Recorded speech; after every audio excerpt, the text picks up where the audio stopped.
Intangiriro umutwe wa 4. Kayini na Abeli. Muntu abonana na Eva umugore we. Eva arasama abyara Kayini, maze aravuga ati nungutse umuntu nkesha Uhoraho. Ku buheta abyara Abeli murumuna we. Abeli aba umushumba w'amatungo, naho Kayini aba umuhinzi w'ubutaka. Igihe kirahita, Kayini ashyira Uhoraho amatungo avuye mu myaka y'imirima ye. Abeli nawe azana uburiza mu matungo ye, agerekaho n'ibinure byayo. Uhoraho ashima Abeli n'amatungo ye, ariko ntiyashima Kayini n'amaturo ye. Kayini biramurakaza cyane, maze mu maso ye harahinduka, yubika umutwe. Uhoraho abaza Kayini ati urakajwe n'iki? Kandi n'iki cyatumye uhinduka utyo mu maso? Nugenza neza ntuzubura umutwe se? Naho nutagenza neza, itonde kuko icyaha kibunze mu irebe ry'umuryango wawe ngo kigusumire, ariko wowe ugomba kukirusha amaboko. Kayini abwira murumuna we Abeli ati tujyane mu mirima. Nuko igihe bari mu murima, Kayini asimbukira murumuna we Abeli maze aramwica. Uhoraho abaza Kayini ati Abeli murumuna wawe ari hehe? Undi ati simbizi, mbese ndi umurinzi wa murumuna wanjye? Uhoraho ati wakoze ibiki? Amaraso ya murumuna wawe wamennye ngaho arantabariza mu gitaka.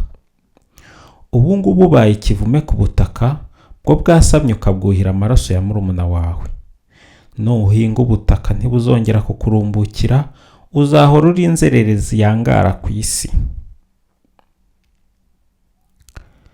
Kayini abwira Uhoraho ati igihano mpaye kirakabije. Dore unyirukanye kuri ubu butaka, unciye no mu maso yawe. Nzahora ndi inzererezi nangara ku isi, kandi uzambona wese azanyica. Uhoraho aramubwira ati yewe uzica Kayini uwo ari we wese azabihanirwa 7. Nuko Uhoraho ashyira ikimenyetso kuri Kayini, kugira ngo uwo bazahura wese atazamukubita mu ngusho. Nuko Kayini ava mu maso y'Uhoraho, ajya gutura mu gihugu cya Nodi mu burasirazuba bwa Edeni. Abakomoka kuri Kayini.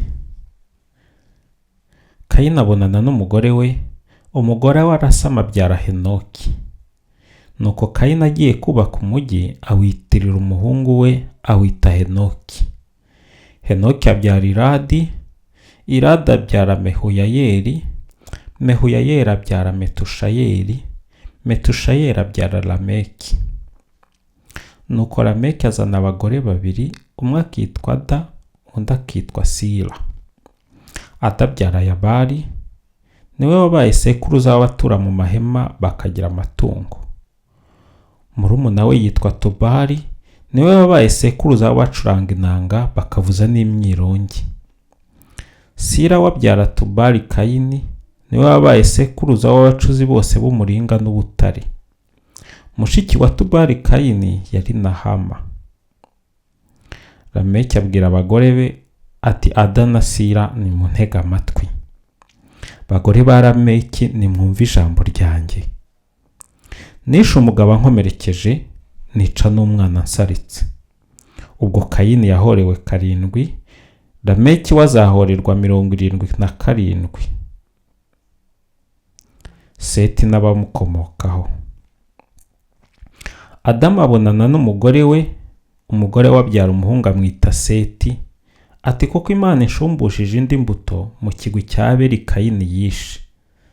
Seti nawe abyara umuhungu amwita Enoshi, nuko kuva ubwo batangira kwambaza izina ry'Uhoraho.